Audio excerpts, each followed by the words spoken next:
one thing I know for a fact about Gavin Newsom is he has the capacity to beat a lie detector test. Gavin Newsom will say anything he needs to say, and not like Biden's not like this, actually. Whatever Biden's fault, he's not like this. Like Biden, when, he has like guilt. If he's lying to you, he gets twitchy. Gavin Newsom's palms don't sweat. His respiration doesn't increase. His body temperature doesn't change. Nothing changes in Gavin Newsom when he lies to your face. And there are not that many people like that, actually. That's a rare quality. Like, to lock down the state, to keep people's kids from getting an education, and to arrest people for surfing, and then go have dinner at the French Laundry. Like, most people couldn't do that. They'd just be like, You're saying he's a sociopath. He can lie and not care. I'm not a psychiatrist, but so I don't really know the category, and I'm not going to diagnose him, but I'll just say in 50 years of being around a lot of people, I've met very few who can behave that way. Very, very few. It's a very unusual quality, and of course, it's probably useful in politics. Is he electable? Is he electable? Yeah, exactly. Are the American people going to see that the way that you see it, or? Well, as you know, the system in California does not include elections. I mean, it has nothing to do with what the people think. It's a machine state. It's the most corrupt out of 50. Kamala Harris was like despised by most Californians, and she, was a sitting U.S. senator. Poor Dianne Feinstein, my neighbor in Washington. I don't think she was a horrible person, just for the record, but she was non compos menis, and like she could have lived well beyond her death as a U.S. senator. So it's like, it's not a democratic state, small d democratic state. It's not run on the basis of what the population wants. It's a fixed game in California. And so it does make me very uncomfortable that someone from that political culture, which is an utterly corrupt political culture, an authoritarian political culture, could like enter a presidential race. Cause like, clearly, what are you running on if you're Gavin Newsom? As a native Californian, I know what the state was like in 1985 because I lived there, and it's completely degraded from that time. And like, how did that happen? Well, part of the big reason is the political leadership in the state. You've got nothing to run on. What are you running? Have you driven through LA recently? Like, seriously. I mean, we don't have, this is Mother Nature, showing us once again that she's in charge. And whether it's climate or something else, I can tell you after 47 years of fighting fire and many, many, many Santa Ana wind fires where we've seen loss of life and destruction, this event last week was absolutely unique. Please, God, save us. Save our house. Please.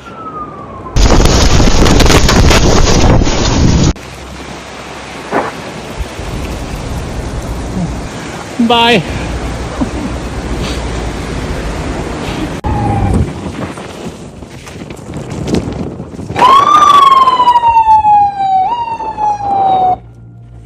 Oh no.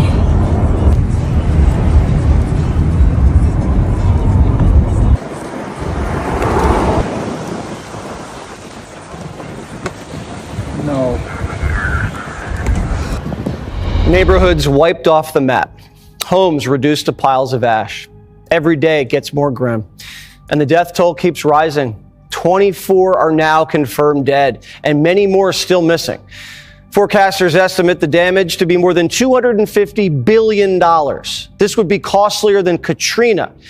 And the Palisades fires are still only just 13% contained. Wind gusts are predicted to kick up, and firefighters are bracing for explosive fire growth. This isn't over yet. Sky Fox. Yeah. We call these fire tornadoes or fire nados.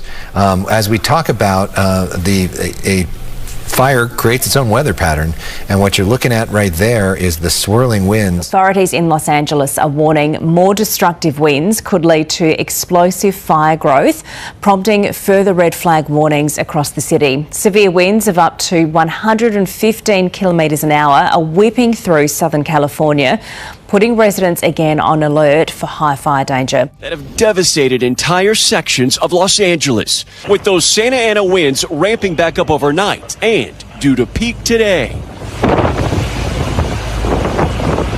13 million people under red flag warnings. The National Weather Service calling the conditions about as bad as it gets. As investigators search the area looking for a cause, multiple law enforcement sources tell NBC News that an early focus is a possible human cause of the fire, though no conclusions have been reached. a week after the firestorms exploded. And people are waking up. These things have consequences. You call it a religion, it's actually more like a destructive, nihilistic cult. And we're talking about water. We read from time to time California has droughts, so they say cut down on your water use. Fact of the matter is 10% of the annual average rainfall in California goes for commercial and residential uses, 40% for farming, 50% gets flushed out into the Pacific Ocean for nonsense like the smelt. That is just absolutely massive self-destruction.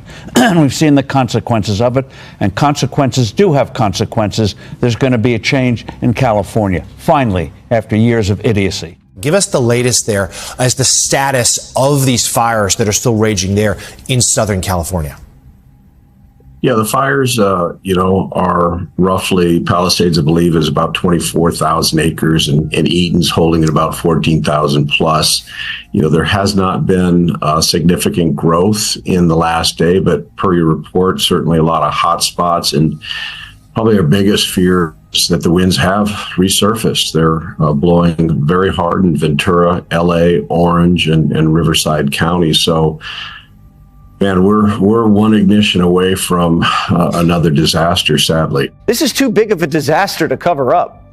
Here's a Free Press reporter who just got inside the bone-dry Palisades Reservoir. Watch this.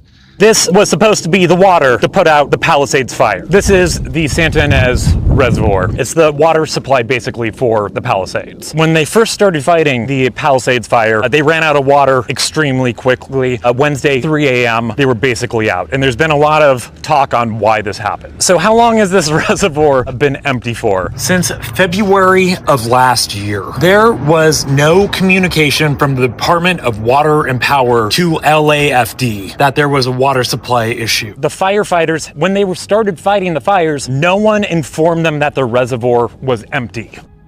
What's worse, misinformation or mismanagement? But the ladies of The View say it's racist to report on what the governor's doing. Who I don't applaud is someone like Jesse Waters on Fox News. This is what he said. He blamed LA fires on diversity. He said that California's woke politics and DEI are the reasons for the fires because Newsom has been tearing down dams because Native Americans, but he called them Indians, wanted some of the river back so they could catch salmon. And Gavin didn't just knock down one dam for the Indians, he knocked them all down. He knocked down 4 of the dams. I'm sorry, this is stolen land, first of all, okay? California is stolen land. Second of all, that's part of what always happens. These dams, there's preservation of the dam. So that was just complete, not only misinformation, but it was racist. DEI didn't cause the fire, but it distracted the state from preparing to fight it. The LA water chief, Janice Quiones, who makes $750,000 a year, says her #1 priority wasn't water. You call it powered by equity, and I know that it's been really important for the DWP to put an equity lens on everything. Yes. Yeah, and that's the #1 thing that attracted me to this role.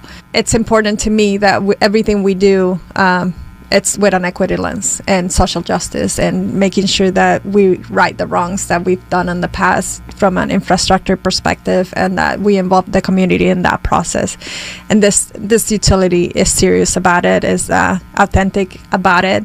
And so I'm just super excited to be part of that movement. But quite frankly, again, this was Mother Nature having her way, showing us once again. And when people are asking me, should we expect this again? I tell them yes, because every time we've had a 100-year fire, it's not a few years later before we have another 100-year fire. So I think this is an indicator that we can expect the same again in the future, sadly.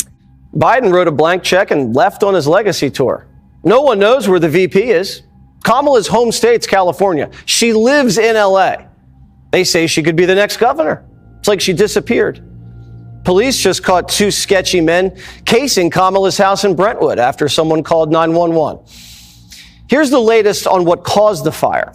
Nothing definitive yet, but the Washington Post says the Palisades blaze may have originally started from fireworks on New Year's Eve.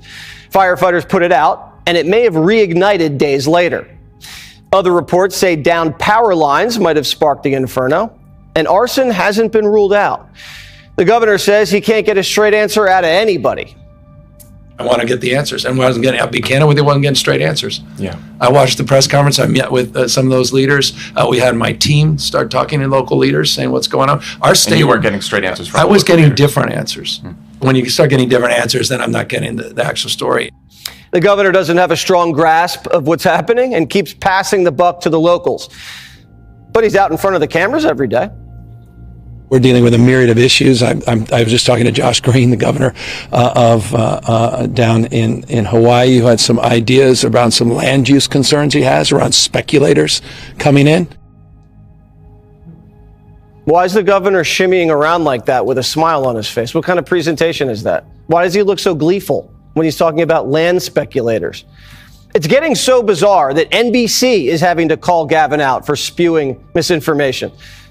I don't know what he's referring to when he talks about the Delta smelt and reservoirs. The reservoirs are completely full of the state reservoirs here in Southern California. That mis and disinformation, I don't think advantages or aids any of us. We do know, though, from reporting here locally that one reservoir that serves the Palisades was not full. And that's exactly what triggered my desire to get the investigation, to understand what was happening with that local reservoir. That was not a state system reservoir, which the president-elect was referring to as it relates to the Delta and somehow connecting the Delta smelt to this fire, which is inexcusable because it's inaccurate, also incomprehensible to anyone that understands water policy in the state.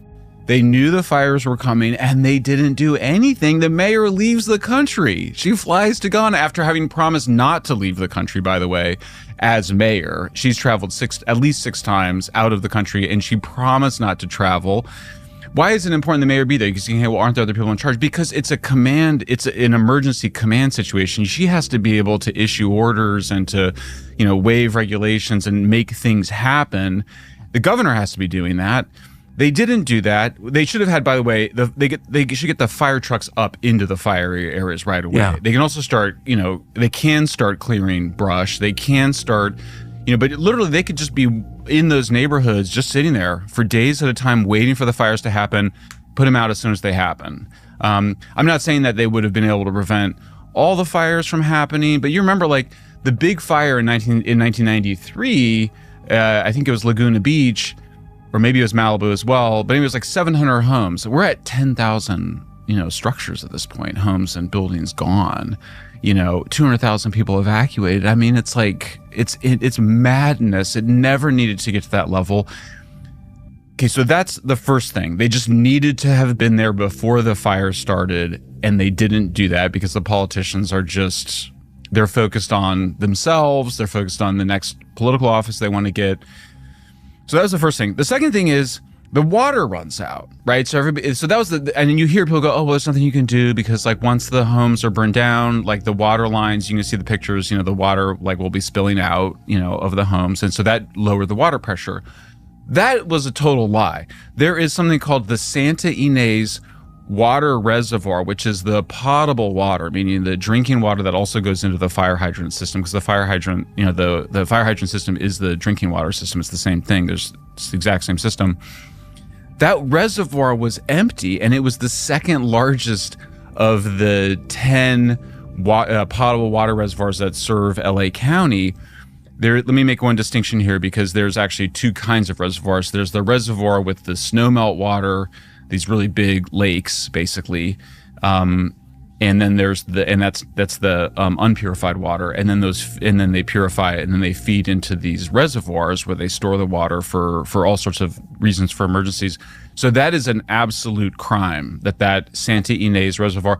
Why? Because first of all, it's right next to the Pacific Palisades. So for people that don't know, Pacific Palisades, of course, is like right near, it's on your way to Malibu. It's like the last big neighborhood before you get to the... And they're Palisades. They're over the water. That's right. And so they have a reservoir. Like you look at the Google Maps and you look at where the Santa Ynez reservoir is, it's right next to like a few thousand feet from Pacific Palisades, and it's really high up. And so if you had water coming from that, the firefighters would have had plenty of water. They would have had the water pressure, even if you had lost some homes and had the water out. So, two major failures. The first was the failure to aggressively respond days in advance, even though they had very clear warnings. The second was the reservoir was empty. One reporter has reported that the firefighters had not been warned by the Los Angeles Department of Water and Power that reservoir was empty. If that's true, that's just additionally scandalous. But one of the things that we think probably happened is that they had been required to have a cover for the Santa Ynez Reservoir, which is the potable water, the cover to prevent the water from being contaminated. In the old days, like the 50s and 60s, birds would poop in those reservoirs, and they would just put a bunch of chlorine in them. Right. And then we decided, well, that the water had a lot of, it still was not particularly clean, so we wanted to be cleaner. So you can just put a cover over it, which is a kind of plastic or rubber lining. It appears that there was a tear in that. They had to repair it. They should not have removed that water ever during a fire season. If you need to make that repair, you do need to drain right before you do the repair. But you would make that drain. And the people that I interviewed said, look, it would take days, if not a couple of weeks, to repair it. It was empty for at least a year. So it was sitting there for a year. And the person I interviewed, who works as a senior executive at a different water utility in California, said if we had any of our reservoirs empty, we would be like super nervous the entire time. And you would also then have backup water systems. So it's like any catastrophe, you just have multiple errors occurring in advance and at the moment. And then the fires, and then the actual ignitions. You can't completely prevent ignitions, but you can significantly reduce them. One would be to not allow people to camp outside all over Los Angeles County, with somewhere around, I think it's 40 to 60,000 homeless people in the whole county. Madness. And then the other is the electrical wires that brush up against the vegetation and create fire. With that, you want to clear the vegetation from around the wires. That's obvious. Yeah. And then you can also just stop. I mean, this is a not great solution, but you could certainly do it in a pinch if you need to. You just stop the electricity from going into those homes for some period. I mean, it's a drag. I live in the Beverly Hills, which is also a dangerous fire zone. And when the winds are really strong, they'll just cut off power as a precaution so that to prevent an ignition. So I think the reason I wanted to come on your show, even though I'm in the midst of a huge book deadline, is because I'm really concerned about this nihilistic discourse that there's literally nothing that could be done.